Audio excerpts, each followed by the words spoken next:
देखिए ये एक्सरसाइज 6.1 का है। तो सबसे पहले देखिए 6.1 में क्या कह रहा है और ये दूसरा नंबर का सवाल है। तो सबसे पहले सवाल को पढ़ लेते हैं। क्या कहते हैं कि निम्नलिखित युग्मों के दो भिन्न भिन्न उदाहरण दीजिए। तो पहला क्या है कि समरूप आकृतियां और दूसरा क्या है ऐसी आकृतियां जो समरूप नहीं है। तो सबसे पहले देखिए पहला कंडीशन क्या कह रहा है, इसका समरूप आकृतियां देने के लिए कह रहा है। तो सबसे पहले देखिए इसका जो हल जो हो जाएगा समरूप आकृतियां, अगर हम एक त्रिभुज यहां से बना दिए हैं, ठीक, अगर इसी टाइप का अगर हम दूसरा त्रिभुज बना देते हैं क्या हो जाएगा, ये समरूप आकृतियां हो जाएगा। इसका गुण और इसका गुण क्या हो जाएगा, सेम हो जाएगा।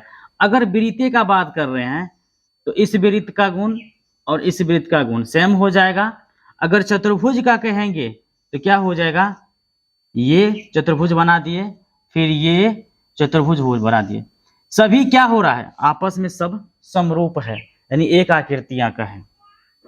अगर हम यहां पर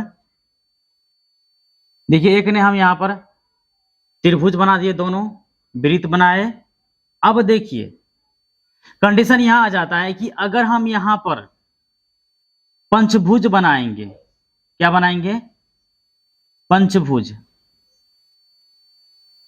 अब देखिए ये क्या है, ये पंचभुज है, 1 2 3 4 5 6, ये षष्ठभुज हो गया। अगर इसी टाइप का अगर हम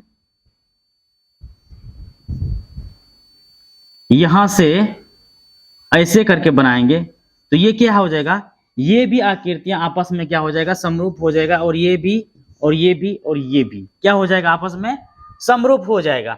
लेकिन यहाँ कंडीशन एक बात और का है दूसरा नंबर का, तो कि पहला तो आपको हल हो गया, चाहे तो आप दो गो त्रिभुज बनाइए या तो दो गो वृत्त बनाइए या तो दो गो चतुर्भुज बनाइए या तो दो गो वर्ग बनाइए या तो षष्ठभुज या पंचभुज, कुछ भी बना सकते हैं आपको, लेकिन दोनों आकृति सेम होना चाहिए समरूप के लिए।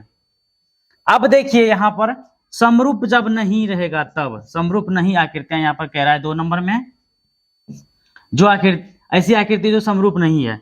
हमने यहाँ पर क्या किया है, एक त्रिभुज बनाए हैं, ठीक। अगर यहाँ पर एक चतुर्भुज बना देंगे हम तो क्या हो जाएगा, ये कभी और इसका गुण हो सकता है, नहीं हो सकता है। देखिए इसमें कोण का बात किया जाएगा तो क्या हो जाएगा, इसमें 3 हो जाएगा, इसका में क्या हो जाएगा 4 गो।